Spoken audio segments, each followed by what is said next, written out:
Another question we had was about just relaxation techniques, and have we taught our students some, relaxation techniques, I'm assuming just steps to calm down. What was the exact wording? Deep muscle relaxation. Deep muscle relaxation. Specifically, I haven't done much of, like, take a deep breath and clench your fists and then, slowly let them go. I haven't done any of that with our students, but what I have done are things like, okay, let's, draw a body map. So visually having a picture of a body, and, then having, like a 1 here, a 2 on your arms, 3 wherever, and then, take a deep breath, visualize your head, 1, 2, 3, depending on how high functioning they are. Other things that I've done is if they have to clench their fists, I might put that as number 1 in the visual schedule. Number 2 would be, clenching your toes. I might have a picture of their toes, etc. Other things I've done just for breathing, not necessarily deep muscle relaxation. But has anybody seen those Hoberman spheres? If not, Google them. I can probably look and get you a visual pretty quickly online. I'll put it in the chat. But a Hoberman sphere is one of those balls that, expands and then contracts. So what you can do with that is, and it's a really, really nice visual for people. So I've used that in the past. And I've also used visuals of just like smell a flower and then blow out the candle. So the visual would be smell the flower, blow the candle, and doing that as part of a visual schedule as well. Yeah, teaching emotional regulation behaviorally is interesting because, first of all, how do you behaviorally define deep muscle relaxation? The way that we do it is teaching them those calming strategies and having them, if they can, assess at the end as, okay, where are you at now? Like, are you calm? Are you not calm? Because they're really the only ones who can define whether or not that they're feeling calm. So we try to practice the strategies. We try to help them assess. We'll do lots of practice so that we're practicing all those strategies when they're calm, so that they are better able to label that in their body. We'll help them label those, like what it looks like when they're yellow, what it looks like when they're green, what it looks like when they're red, so that they get more familiar with that concept.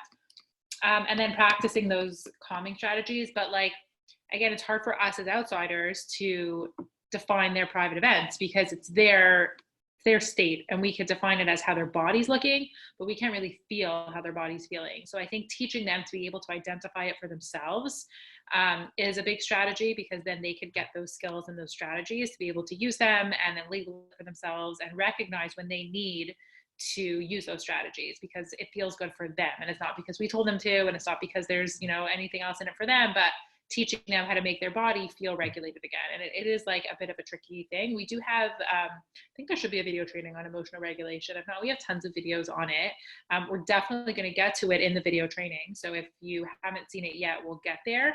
And we have lots of resources in the behavior section, behavior teaching programs for emotional regulation. We have teaching 3-point scales, teaching calming down routine. It's almost like 2 separate skills, right? There's the skill of being able to label how you're feeling, and then there's the skill of being able to regulate that and use the strategy. So we kind of combine those 2 programs so that kids can use them both together and be able to identify how they're feeling and also engage in the strategies to calm themselves down. Also take a look at Zones of Regulation. I'm just typing in the chat, zonesofregulation.com.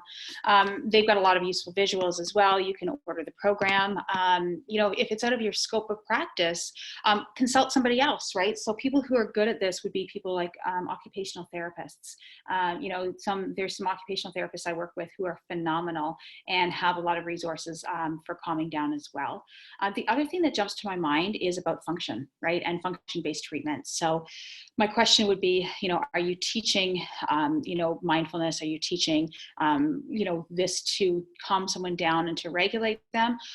Or is it something that, the parent has said, this is what I want to be taught? And sometimes, I do things because, not all the time, but sometimes I have to do things because parents are saying, well, this is what I want done. Ignore the function. This is what I want done. And just be cautious about that. Sometimes I know you have to do that. Sometimes it's because that's the parent goal, etc. I think regulation and calming techniques are amazing for everybody, mindfulness, etc.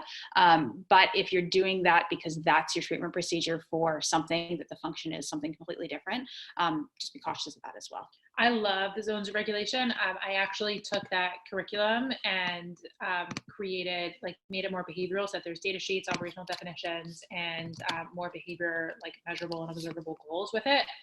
And I use it a lot, and I think it's really great. And I think that the key difference between how we would use it and maybe how an OT would use it is, for us, it's very much an antecedent strategy. It's not something that only comes out when the kid is already upset. And I've gotten a lot of clients who come to me and say, like, the kid is so sick of this because every time that they're upset, oh, out comes the red, yellow, green pictures. And I'm like, I get it, because if you're not using it proactively and it's not an antecedent strategy and it only comes out when the kid is upset, well, then you're, creating a negative association and pairing that material with those feelings of being upset. So I think that that's the key difference between how, like, we might use it and an OT. And I think using it very proactively and making it, a very good tool can really be done within behavioral scope. So I'm just showing my screen with what the zones of regulation looks like. And you can make some of your own visuals as well. So that was the actual website for zones of regulation. If you put into Google Images, you'll get a whole bunch of pictures as well.